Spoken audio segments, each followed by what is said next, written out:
Vamos a leer Evangelio de Juan, capítulo 15, versículo del 1 al 8. Dice la palabra del Señor: Yo soy la vid verdadera y mi Padre es el labrador. Todo pámpano que en mí no lleva fruto lo quitará, y todo aquel que lleva fruto lo limpiará para que lleve más fruto. Ya vosotros estáis limpios por la palabra que os he hablado. Permaneced en mí y yo en vosotros. Como el pámpano no puede llevar fruto por sí mismo si no permanece en la vid, así tampoco vosotros si no permanecéis en mí. Yo soy la vid, vosotros los pámpanos. El que permanece en mí y yo en él, éste lleva mucho fruto, porque separados de mí nada podéis hacer. El que en mí no permanece será echado fuera como pámpano y se secará, y los recogen y los echan en el fuego y arden. Si permanecéis en mí y mis palabras permanecen en vosotros, pedid todo lo que queréis y os será hecho. En esto es glorificado mi Padre, en que llevéis mucho fruto y seáis así mis discípulos. Y quiero que vengan todos conmigo al versículo 16, y leemos el 16. Dice: No me elegisteis vosotros a mí, sino que yo os elegí a vosotros, y os he puesto para que vayáis y llevéis fruto, y vuestro fruto permanezca, para que todo lo que pidiereis al Padre en mi nombre os lo dé.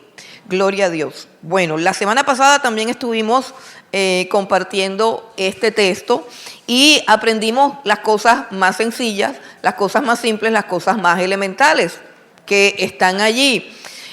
Las parábolas de Jesús y los mensajes de Jesús son supremamente simples y sencillos, pero muy profundos y poderosos para todo aquel que quiere abrir su corazón y recibirlo. Jesús dice claramente: yo soy la vid y ustedes son las ramas. Si ustedes no están unidos a mí, ustedes no pueden dar fruto. Y dice: mi Padre es el labrador. Dice claramente cuál es la función del Padre. El Padre es el que nos siembra a nosotros en esa vid, pero también es aquel que supervisa que nosotros estemos adheridos a esa vid, que nosotros estemos succionando esa vida, esa savia que es la vida de Jesús, el Espíritu de Jesús, para que nosotros podamos dar fruto. Dice sencillamente que si no damos fruto, nos quita, porque si no damos fruto, simplemente nos secamos. La vida no tiene sentido si no damos fruto. Y por otra parte, dice que al que da fruto, lo limpia. Yo me preguntaba cuando preparaba este mensaje, teniendo en cuenta que estamos celebrando 15 años de que Dios nos haya sostenido por su misericordia, pensaba yo en estas cosas y venía a mi mente un pensamiento que tengo la perfecta convicción de que era un pensamiento de Dios, donde Dios me consolaba y me fortalecía, pensando yo si somos o no somos una iglesia fructífera. Porque la palabra de Dios es para que nosotros nos cuestionemos. Y yo pensaba, ¿somos o no somos realmente una iglesia fructífera? Y ahora que desarrollemos el mensaje, nos vamos a dar cuenta de por qué venía a mi mente esa pregunta. Una pregunta que yo anhelaba que el Señor me respondiera con total claridad. ¿Somos o no somos una iglesia fructífera? Y la palabra de Dios llegó a mi vida con una convicción muy fuerte, con un sí muy grande. Sí somos una iglesia fructífera. Primero, porque la palabra de Dios permanece en nosotros, porque hemos permanecido en la palabra del Señor y la palabra del Señor ha permanecido en nuestros corazones. Eso es lo que dijo el Señor Jesucristo. Lo segundo, somos una iglesia fructífera porque hemos aprendido a amarnos. Recuerden lo que Jesús decía: una cosa les pido, que se améis los unos a los otros. Y a través de los años hemos aprendido a amarnos. A través de los años el amor de Jesús, el Espíritu Santo de Dios, ese amor que está por encima de nuestras simpatías o antipatías, ha triunfado sobre nuestras carnalidades, sobre nuestro egoísmo, sobre nuestra mezquindad. Ha triunfado el amor y hoy tenemos una congregación que se ama.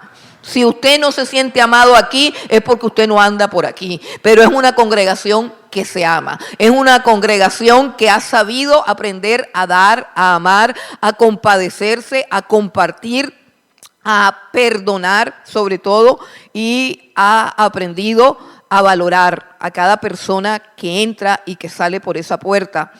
Y lo tercero, por lo cual sabemos que somos una congregación, y lo tercero, la marca definitiva que Dios ha puesto para que estemos completamente seguros de que somos una iglesia fructífera, es que Dios nos ha limpiado. Y cuando hablamos de que el que lleva fruto lo limpiará, sabemos perfectamente que eso pertenece al carácter del Padre. El Padre, al que ama, disciplina y azota a todo aquel que recibe por hijo. Somos una iglesia que ha sido disciplinada. Y si hay uno que no ha sido disciplinado por aquí, pero aquí a todos el Señor nos ha hecho pasar por miles de desiertos. Por eso es que podemos decir, por esas tres cosas, porque hemos guardado su palabra, porque hemos aprendido a amarnos y porque hemos sido limpiados por el Padre a través de muchas, variadas y duras disciplinas que el Señor en su amor ha infligido sobre nosotros. ¿Para qué? Dice la Escritura, para que participemos de su santidad. Entonces, hay unos elementos en la parábola que son supremamente simples y sencillos, como que Jesucristo es la vid y que hay que permanecer en Él. Y entonces, pues pienso que no es necesario, pues en la semana pasada decíamos, ¿qué es permanecer en Dios? Pues permanecer en Dios es primeramente permanecer en Cristo, es permanecer primeramente conscientes de su presencia. Él dijo, yo estoy con vosotros todos los días hasta el fin del mundo. Él está aquí y cuando salgas de aquí, si tú eres de Cristo, Él está contigo aunque tú no sientas nada. Y eso es conciencia de su presencia. Y el que tiene conciencia de su presencia las 24 horas del día, hace como Dios le dijo a Abraham, camina delante de mí y sé perfecto porque te estoy viendo. Conciencia de su presencia es lo que tenemos. Amor por su palabra, aferrados a su palabra. Hermano, ¿qué puede significar permanecer en Jesús? Y Jesús dice, permanezcan en mí. Y me viene a la mente la señora que tenía el problema del flujo de sangre. Ella no tenía este versículo, ella no tenía ninguna enseñanza específica. Ella solamente sabía que Jesús la podía sanar y había una multitud de gente. Y ella dijo en su corazón, si yo me acerco a Él y agarro así sea el borde de su manto, yo seré sana. Entonces yo pienso que ella tenía claro qué es permanecer en Jesús. Y si nos hacemos esa pregunta y estamos esperando que haya una explicación teológica y doctrinal acerca de qué es permanecer en Jesús, nos vamos a enredar más. Permanecer en Jesús es permanecer en Jesús. Y eso es la obligación de cada uno. Y cada uno de nosotros sabe si está permaneciendo o no está permaneciendo. Entonces, permanecer en Jesús es algo sencillo de entender. Que el Padre nos va a quitar o nos va a limpiar, dependiendo de si llevamos fruto o no llevamos fruto, eso también es claro. Al que no da fruto, el Padre lo quita. Lo quita. Hace una labor de limpieza, no, tú estás estorbando ahí, tú estás ahí pegado y eres una rama que se está secando, te quita. Yo no sé si usted siente, pero personalmente yo siento que en los días donde hay muchísimo corre, muchísimo ocupación y que uno no puede disfrutar de un tiempo significativo con Dios, uno siente que se está secando ese día. Yo no sé cómo hay gente que pasa un mes y me dice, no, es que yo ya no oro, no, murió hace rato, se secó. Así que yo pienso que esas cosas son claras. Lo que de repente debemos aclarar en esta mañana, y es donde yo quiero profundizar, porque cuando yo descubrí esto en las Escrituras, para mí fue asombroso, para mí fue maravilloso. Este mensaje no es nuevo, este mensaje se predicó en otro momento, hace varios años, no recuerdo en qué año, en el 2016, yo prediqué este mensaje por primera vez, porque para mí había sido un descubrimiento apoteósico, por así decirlo, y era algo que cambiaba la percepción que yo tenía de muchas cosas. ¿Cuál es el fruto? Voy al grano. ¿Cuál es el fruto? ¿A qué se refiere Jesús con fruto? ¿Cuál es el fruto que Él está buscando que demos? ¿Cuál es el fruto del cual depende que Dios nos quite o nos limpie? ¿De qué tipo de fruto está hablando Dios? Y como nosotros sabemos tanto, porque sabemos tanta Biblia y sabemos tanta doctrina, nosotros contestamos enseguida, ese es el fruto del Espíritu Santo. Gálatas capítulo 5, versículo 22. Y el fruto del Espíritu Santo es amor, paz, gozo, benignidad, paciencia, longanimidad, fe. No necesariamente. No necesariamente. Una de las cosas que aprendemos en hermenéutica es que nosotros no podemos inferir, es que nosotros no podemos deducir. Una de las cosas que aprendemos en hermenéutica es que la Biblia se interpreta por ella misma, que primero tenemos que ir al contexto de la frase, después tenemos que ir al contexto del capítulo y después tenemos que ir al contexto del libro y por último tenemos que ir al contexto de toda la Escritura. ¿Cuál es el fruto del cual Jesús está hablando aquí? Exactamente cuál es. ¿Se espera que tengas el fruto del Espíritu Santo? Pues claro. El que tiene el Espíritu Santo desarrolla el fruto del Espíritu Santo. Pero Jesús no está hablando aquí del ser, ni está hablando del carácter. Jesús está hablando aquí del hacer. Una cosa es el ser y otra cosa es el hacer. Dice, separados de mí nada puedes hacer. Así que el fruto que Dios está esperando que tú y yo tengamos no tiene que ver con el ser, sino con el hacer. ¿Cuál es el fruto entonces? Y voy del final, partiendo del final. El fruto que Dios espera encontrar en ti son todas aquellas obras que solo pueden ser hechas por su poder sobrenatural fluyendo a través de ti. Repito, el fruto que Dios quiere tiene que ver con el hacer, tiene que ver con el hacer, tiene que ver con las obras que solamente podrías tú realizar permaneciendo en Jesús. Las obras que son el resultado de tu permanencia en Jesús.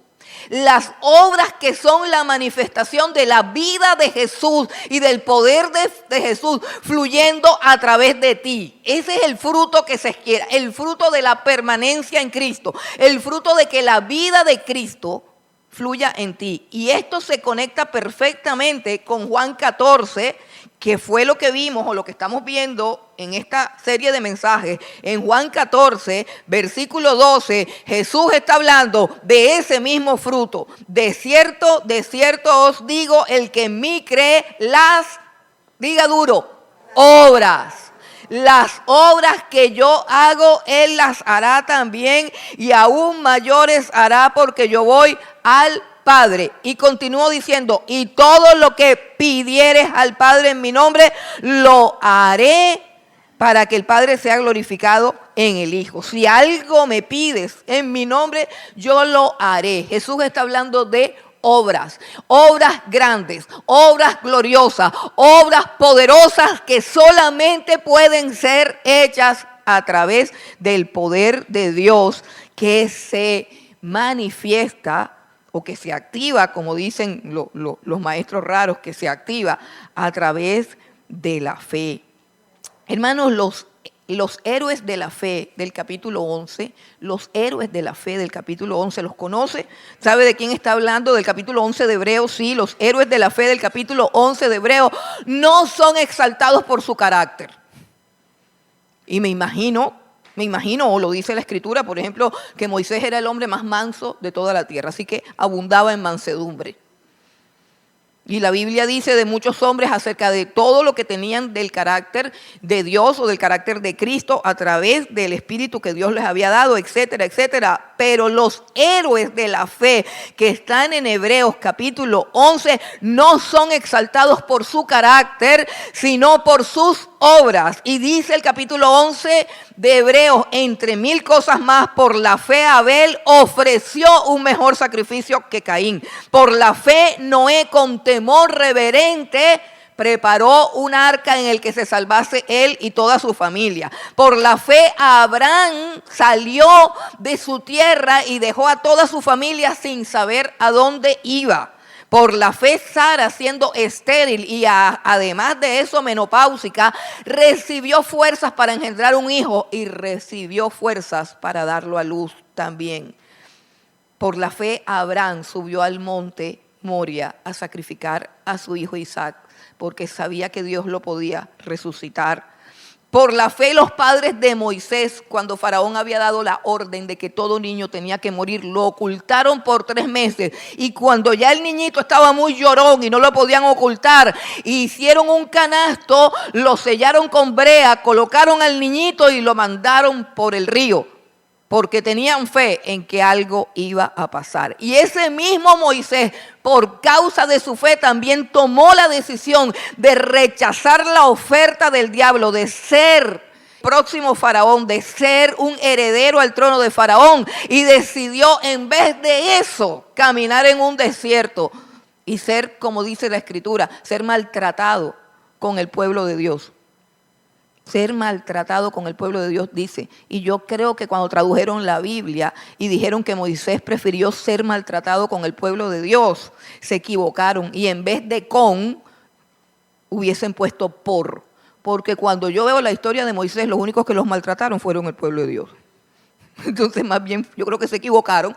Y dice que Moisés, en vez de los honores y de las riquezas que le ofrecía el palacio de Egipto, él decidió caminar en un tierrero, aguantándose una cantidad de rebeldes que pasaban todo el tiempo hablando mal de él y que en varias ocasiones lo quisieron apedrear. ¿Por qué? Porque consideraba que el Señor Jesucristo, dice el libro de Hebreos, que el vituperio de Cristo era superior a las riquezas de los egipcios. Y así podemos decir que por la fe se cayeron los muros de Jericó, que por la fe la ramera Rahab decidió traicionar a todo su pueblo para poder salvarse ella y su familia. Y así por la fe dice que se hicieron cosas. Y por eso es que Santiago en el capítulo 2, versículos 17 y 19 dice que la fe sin obras está muerto. Que si tú tienes fe, me muestres por tus obras la fe. Esas obras son el fruto. En Juan capítulo 15, el fruto que el Señor Jesucristo está deseando de nosotros son obras. Obras. Obras que glorifiquen a Dios. Ahora, pero, ¿qué clase de obras? Porque Jesús dice, separados de mí nada podéis hacer. Y ese nada no implica muchas cosas, porque hay muchas cosas que tú puedes hacer sin Cristo. Hay muchas cosas que tú puedes hacer sin Cristo. Hay grandes empresas que han sido edificadas sin Cristo. Aún hay grandes negocios y grandes cosas que se han hecho producto de una planificación estratégica, producto de una estrategia de marketing empresarial, producto de una excelente campaña publicitaria, producto de mucho esfuerzo, de mucha voluntad humana, producto de muchos deseos de superación personal. Hay muchísimas cosas que se pueden hacer sin Cristo. Muchísimas cosas puedes hacer con tu vida sin Cristo.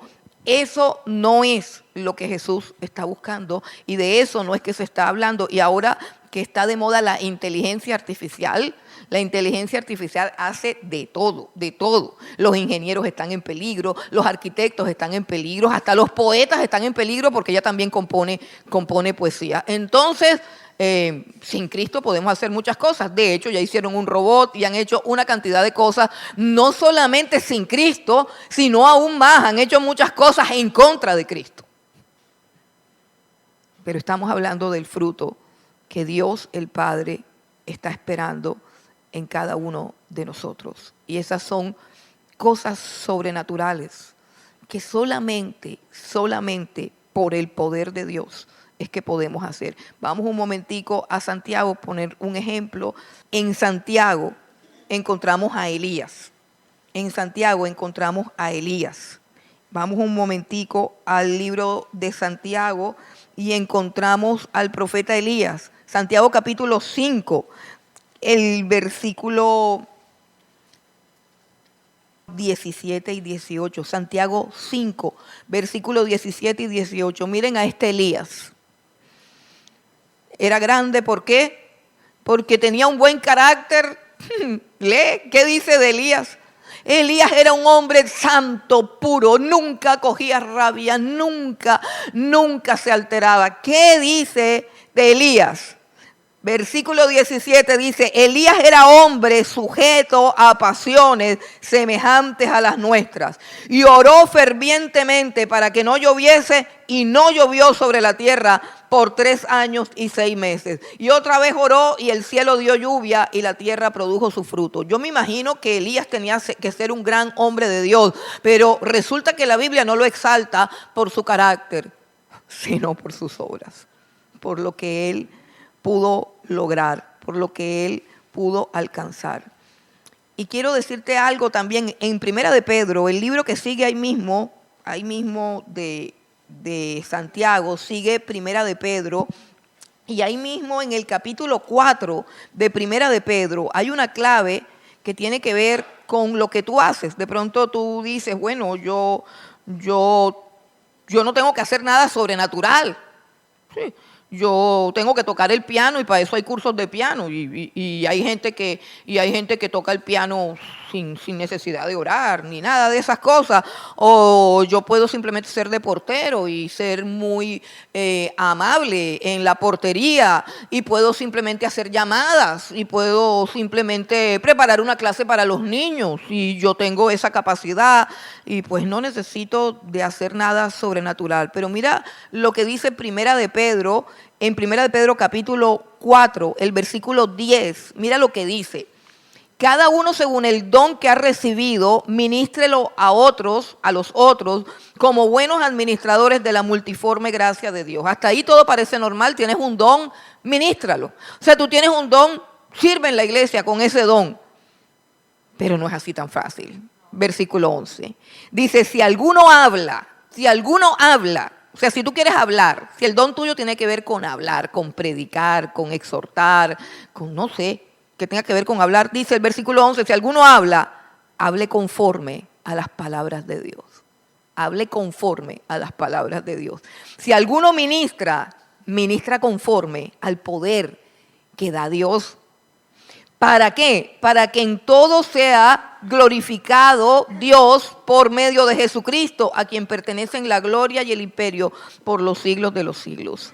Todo lo que hagamos debe ser hecho con el poder de Dios. Por eso es que el apóstol Pablo escribe en los Colosenses que nosotros hemos muerto y nuestra vida está escondida con Cristo en Dios.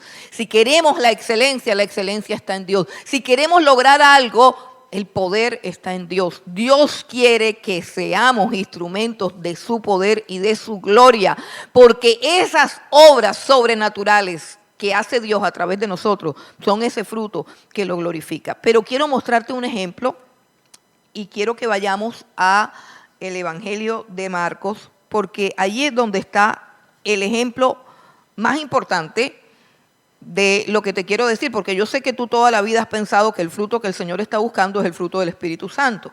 Y sé que todavía estás en conflicto con eso, porque te están moviendo un conocimiento que estaba ahí establecido. Entonces, ¿cómo así? Entonces, ven y te muestro un ejemplo de lo que estoy diciendo. Un ejemplo de que en realidad es una obra sobrenatural hecha por el poder de Dios en tu vida, lo que Dios quiere encontrar en ti como fruto. O sea, Dios quiere que tú hagas algo grande. ¿Por qué? Porque si tú te aferras a Él, el poder que fluye de Él hacia ti es para hacer cosas grandes. Es para hacer cosas grandes. Y allí es donde se manifiesta la verdadera fe. Te voy a mostrar un ejemplo. En Marcos capítulo 11 hay 2 eventos en la vida de Jesús, importantísimos. 2 ejemplos en la vida de Jesús. El primero es la maldición de la higuera estéril y el segundo es la purificación del templo. Y ambos se conectan entre sí. El uno es la parábola y el otro es el significado de la parábola. Vamos primero a la parábola, que fue algo que sucedió en ese momento, cuando Jesús va rumbo hacia el templo con sus discípulos. En Marcos capítulo 11, versículo 12, dice: al día siguiente, cuando salieron de Betania, tuvo hambre. ¿Quién? Jesús.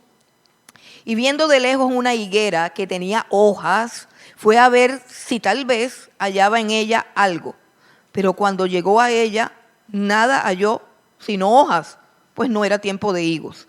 Entonces Jesús dijo a la higuera: nunca jamás coma nadie fruto de ti. Y lo oyeron sus discípulos. Ese es el primer evento. Ahora vamos al segundo, purificación del templo, y vamos del versículo 15 hasta el 19. Dice: vinieron pues a Jerusalén, y entrando Jesús en el templo, comenzó a echar fuera a los que vendían y compraban en el templo, y volcó las mesas de los cambistas y las sillas de los que vendían palomas, y no consentía que nadie atravesase el templo llevando utensilio alguno. Y les enseñaba diciendo: ¿no está escrito, mi casa será llamada casa de oración para todas las naciones? Mas vosotros la habéis hecho cueva de ladrones. Y lo oyeron los escribas y los principales sacerdotes, y buscaban a Jesús para matarlo, porque le tenían miedo, por cuanto todo el pueblo estaba admirado de su doctrina. Pero al llegar la noche, Jesús salió de la ciudad. Dos eventos. En el primero, Jesús busca algo. ¿Qué es lo que busca? Fruto, y no lo encuentra. La higuera está llena de hojas, así que parece una higuera fértil, parece una higuera fructífera. Es una higuera frondosa que tiene como una fachada de ser fructífera, que tiene como una apariencia provocativa, y con tremenda hambre que había, él extiende la mano y no encuentra lo que busca, no encuentra lo que debe haber en una higuera frondosa, no encuentra fruto. Luego llega al templo, y ¿qué encuentra en el templo? Muchos ministerios, mucha gente, mucha gloria, una edificación importantísima, gente adentro ministrando, orgullosa de todo ese templo, gente que entra y sale con cosas. Mire lo que dice que él no consentía en que nadie atravesase el templo llevando utensilio alguno. Yo no sé cuántos han llegado aquí a las 8 de la mañana, cuando empieza el lleva para allá y él llega para acá. Cuando empiezan a jalar cables y a conectar cables, y eso, cuando usted llega ya tú es un orden total, y así debe ser. Así debe ser. Aquí hay gente que madruga. Por eso es que nosotros miramos maluco a todos los que llegan tarde. Sí, les informo que hay gente que entra a las 7, hoy llegamos tarde, porque Donaldo, que quiere abrir la iglesia a las 6 de la mañana, pero el pastor Jefferson no se lo permite, porque a esa hora él está durmiendo o orando, que es más productivo. Entonces ellos tienen un conflicto ahí entre los dos. Él quiere abrir a las 6 y entonces el que se sabe la clave tiene que llegar a las 8 o a las 7. Bueno, entonces ellos forman un tierrero ahí, después llega la gente, después empiezan a conectar cables, después pasa que un cable se dañó y se forma un bololó ahí en la mañana. Uno tiene que orar bastante, esto es una lucha. Cuando usted llega ya toda la tormenta pasó. Ya todos los chukis están amarrados, ya está el poder de Dios, ya los ángeles están cantando, pero antes hay una batalla, hermano. Hay una batalla. Y ni que hablar de cuando andábamos de un hotel para otro hotel. ¿Se acuerdan del día que fuimos a un hotel y acababan de celebrar el Halloween en la noche anterior? Eso estaba negro, olía a ron, habían telarañas, brujas, de todo había. Y teníamos que hacer un culto ahí. En ese día yo dije, definitivamente nosotros necesitamos un local. Dios permite todas esas cosas para que su pueblo despierte.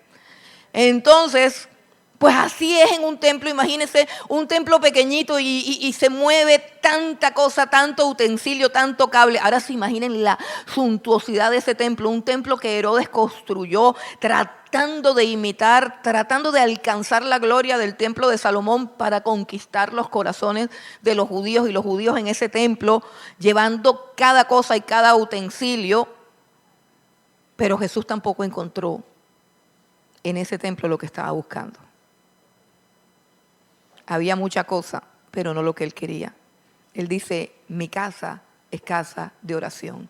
Y en ese templo hay mucha gente haciendo cosas, pero no hay nadie que esté orando. El fruto que él quiere, el fruto que él quiere, es una oración intensa, poderosa, una oración que haga que el cielo se manifieste en la tierra. Ese es el fruto que él quiere. Ahora, no he terminado, están las dos situaciones aquí. Al día siguiente, porque los días previos a la Pascua, pues comenzaba como la fiesta más importante para Israel. Vamos al versículo 20, estamos en Marcos 11 y vamos al versículo 20, dice, y pasando por la mañana, vieron que la higuera se había secado desde las raíces. Entonces Pedro, acordándose, le dijo, maestro, mira, la higuera que maldijiste se ha secado. Respondiendo Jesús, les dijo, tened fe en Dios. Paremos un momentico. ¿Qué es lo que Jesús tiene en mente? ¿Qué es lo que está Pedro mirando? Una higuera que fue maldita por Jesús, que se secó y la causa es porque no tenía fruto. Y un templo que produjo el enojo de Jesús. O sea, él maldijo la higuera y en el templo tumbó todo, derribó todo lo que estaban haciendo. O sea, rechazó la higuera y rechazó el templo. Rechazó la higuera porque no había fruto y rechazó el templo porque aunque era muy bonito y había mucha gente sirviendo, no había oración. Y cuando Pedro le dice, mira, cuán grande es tu poder, que le dijiste a la higuera que nadie más iba a comer fruto de ella, y se secó enseguida, inmediatamente. Y ahora Jesús va a hablar nuevamente de lo que Él quiere. De lo que Él quiere. Dice, respondiendo Jesús le dijo, tened fe en Dios. ¿Qué es lo que Jesús quiere de nosotros? El fruto, tener fe en Dios. Porque de cierto os digo que cualquiera que dijere a este monte, quítate y échate en el mar, y no dudar en su corazón, sino que creyere que será hecho lo que dice, lo que diga, le será hecho. Por tanto os digo que todo lo que pidiereis orando, creed que lo recibiréis y os vendrá. Y cuando estéis orando, perdonad, y si tenéis algo contra alguno, para que también vuestro Padre que está en los cielos os perdone a vosotros vuestras ofensas. Porque si vosotros no perdonáis, tampoco vuestro Padre que está en los cielos os perdonará vuestras ofensas. Ahora Jesús no está hablando a través de la higuera ni a través del templo. Ahora está diciendo de frente, esto es lo que yo quiero. Yo quiero que tengan fe, pero no una fe doctrinal, no una fe intelectual, no una fe para discutir calvinistas versus arminianistas. No, yo quiero una fe para orar. Porque si tú me dices que allá están repartiendo plata, qué sé yo, en la esquina, y me dice, allá están repartiendo plata para todo el que llegue. Tú no puedes decir, yo creo que eso es verdad. Si yo te digo que en la esquina están repartiendo un cheque de $1.000.000 para todo el que llegue, y tú me dices, sí, yo te creo. ¿Me has creído? Por supuesto que no me has creído. Es que tú ni siquiera dices, yo te creo. Tú sales corriendo para llegar de primero. Porque tienes fe. Ahora, ¿por qué Jesús dijo, cualquiera que dijere a este monte, me imagino que ahí había una montaña, y dijo, cualquiera que le hablare a este monte y le diga al monte, quítate de aquí y échate en el mar, ¿alguno de ustedes necesita quitar alguna montaña de algún lugar y echarlo en el mar? Yo personalmente no, a mí me parece que las montañas donde están bien. Personalmente no, yo necesito otras cosas. Pero ¿por qué Jesús habló de la montaña? Más, yo necesito como ir a la montaña. Eso me vendrían muy bien unas vacaciones por allá por el eje cafetero viendo montañas, porque a mí me encantan las montañas. Pero no puedo decir que las montañas vengan acá. Ni van a venir, ni tampoco me interesa que vengan. Ahora, ¿por qué Jesús usa esa figura literaria? Porque Jesús te está diciendo, mira, que no importa cuán difícil sea lo que tú estés pidiendo después de que lo pides con fe. No importa cuán difícil sea lo que tú estás pidiendo. Y Jesús quiere que tú vengas a Él a pedirle cosas difíciles. ¿Por qué? Porque cuando tú tengas esas cosas, tú y todos los que te rodean van a saber que Dios existe, que es real, que es poderoso.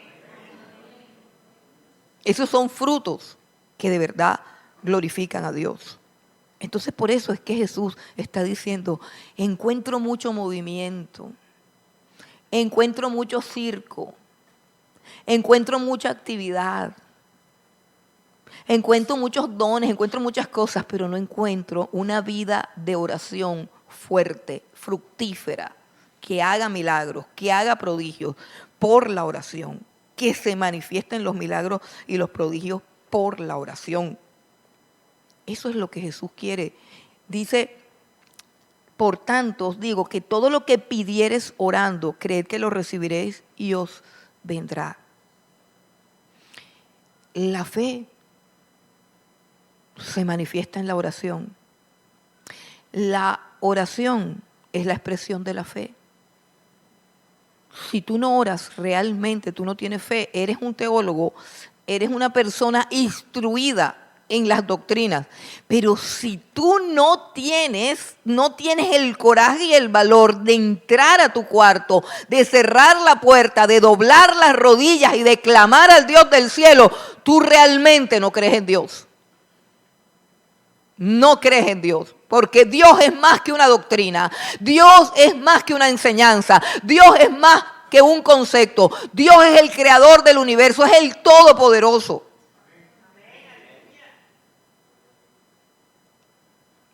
La oración es lo que produce el fruto, porque la oración es permanencia en Jesús.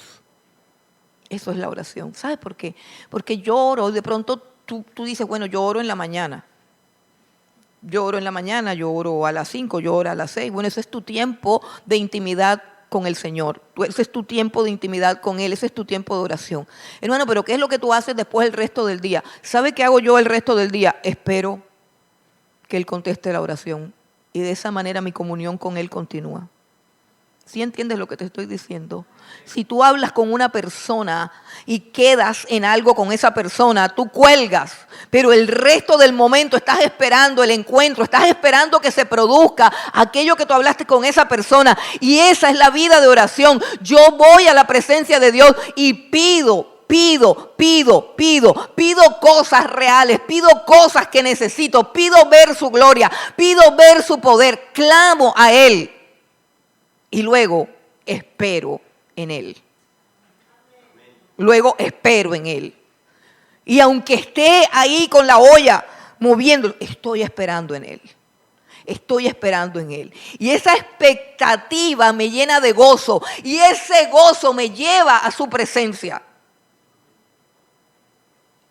Como por ejemplo, si tienes un tiquete para viajar, si compras un tiquete para viajar, ya solamente cuando compras el tiquete para viajar, usted no le pasa, uno compra el tiquete para viajar y ya tienes como un anticipo del gozo. O sea, ya tú estás contento, pero tú no has ido todavía, no has salido. Y pasan los días y ves el calendario y ya la otra semana nos vamos. Y tú ya estás disfrutando de tu viaje. Anticipadamente lo estás disfrutando. ¿Por qué? Porque tú sabes que es cierto, porque tú sabes que es verdadero, porque tú sabes que se está acercando la fecha. Y si tú estás orando, pero no dudas en tu corazón de que Dios te está oyendo y que la respuesta viene en camino, tú ya tienes eso. O sea, lo que viene en camino ya lo tienes, porque ya te está produciendo el gozo. Ya te está introduciendo en aquel gozo profundo, duradero, que vas a tener cuando ya lo tengas. Pero tú has creído. Pero yo te pregunto, ¿cómo es tu vida de oración? Porque si tú no tienes vida de oración, tú no tienes gozo en el Señor. No tienes gozo en el Señor, porque la vida de oración es una vida que espera en Dios, una vida que está a la expectativa de un milagro. Cada día en nuestras vidas con Dios, con el Dios omnipotente, con el Dios todopoderoso, estamos a la expectativa de un milagro. Si se te ha muerto la fe, o se te ha apagado la oración, o se te ha acabado la ilusión, te puedes enfermar. Miren, hay una tremenda psiquiatra que se llama Marian Rojas Estapé y es profundamente católica y tiene una profunda fe en Dios. Y todo lo que enseña de la psiquiatría es 100% coherente con la fe. Y ella dice algo interesante, que si en tu vida no hay ilusión, ¿qué es ilusión? Ilusión es la expectativa de que algo bueno te va a suceder. Ilusión es la expectativa de algo bueno que va a llegar, de una bendición que estás esperando. Y no importa cuántos años tengas, no importa si eres un joven o si estás lleno de canas, no importa, tiene que haber una ilusión. Tiene que haber una expectativa de algo bueno. Sin esa expectativa, dice ella que es psiquiatra, óyeme, no es psicóloga, es psiquiatra. Estoy hablando en términos clínicos, en términos de cerebro.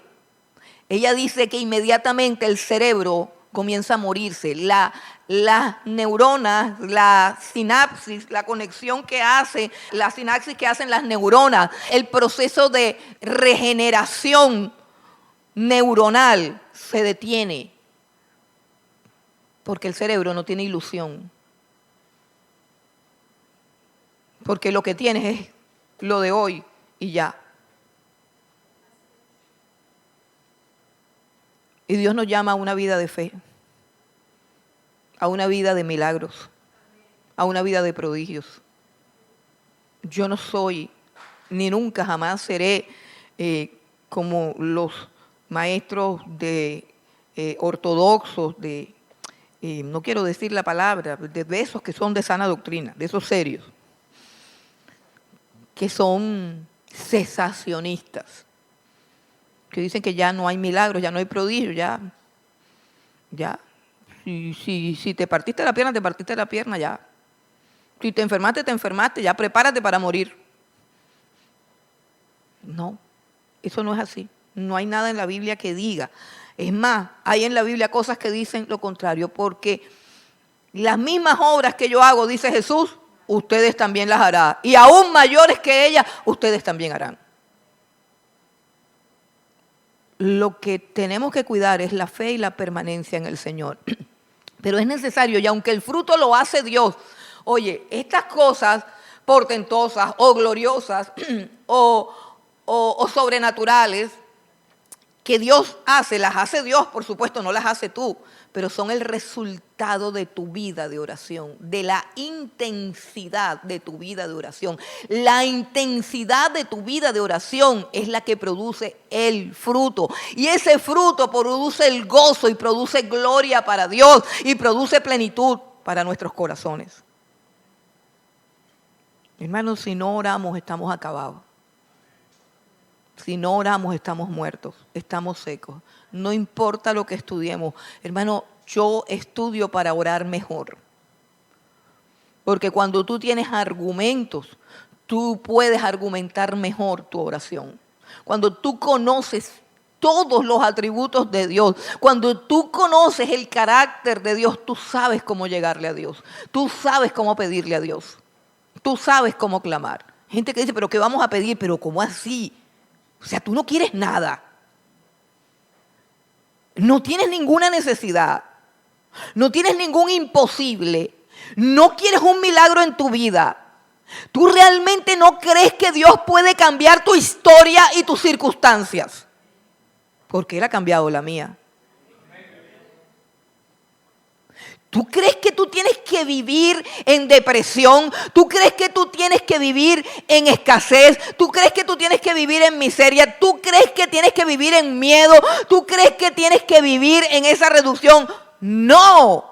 Todas las limitaciones que hay, todas las barreras, todos los obstáculos están puestos para que Dios sea glorificado, para que Dios sea exaltado. Y la única forma es que tú le pidas a Dios. que derribe los obstáculos, que derribe las barreras, que traiga a tu vida lo que tú estás pidiendo. Ese es el fruto que Dios quiere, porque ese es el fruto de la fe. La gente que tiene fe ora. La gente que tiene fe espera un milagro. Espera un milagro. Conocer a Jesús en la Escritura es tremendo, porque cuando tú miras el caminar de Jesús en los 4 evangelios, las únicas personas, óyeme que te lo está diciendo una maestra, las únicas personas que asombraron a Jesús fueron las que le pidieron milagros sobrenaturales. Las únicas personas que maravillaron a Jesús, las únicas personas que hicieron que Él se detuviera en su camino. No hubo un solo fariseo con toda su ortodoxia que maravillara a Jesús. Es más, Jesús los despreciaba a todos. Y dijo, tengan cuidado con la doctrina de esos fariseos. No era la ortodoxia ni la doctrina la que lo hacía maravillar. Era la fe de aquellos, escucha, que aún sin merecer nada se atrevían a pedirle. Los que le pidieron a Jesús milagros no conocían nada acerca de Dios, pero tenían fe. Una mujer sirofenicia, y Jesús dice, grande es tu fe. Un centurión romano, solamente das la palabra, porque así como yo doy una orden y todos los soldados vienen o van, así también si tú das una orden, lo que tú pidas será hecho. Una mujer con flujo de sangre. ¿Dónde está la fe? ¿Dónde está la fe? La fe está en lo que tú pides.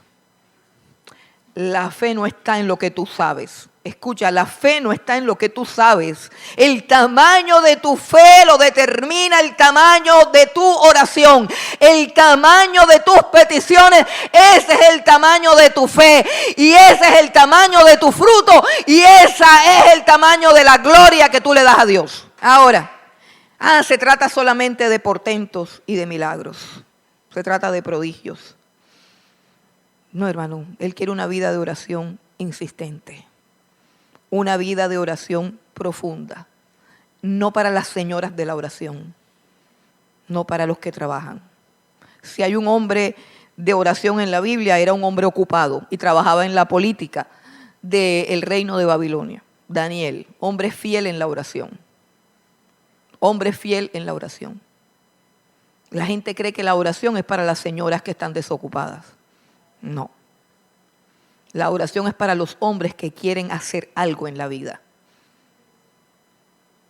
Si tú quieres hacer algo para Dios, si tú quieres que Él extienda su mano a tu vida y encuentre fruto,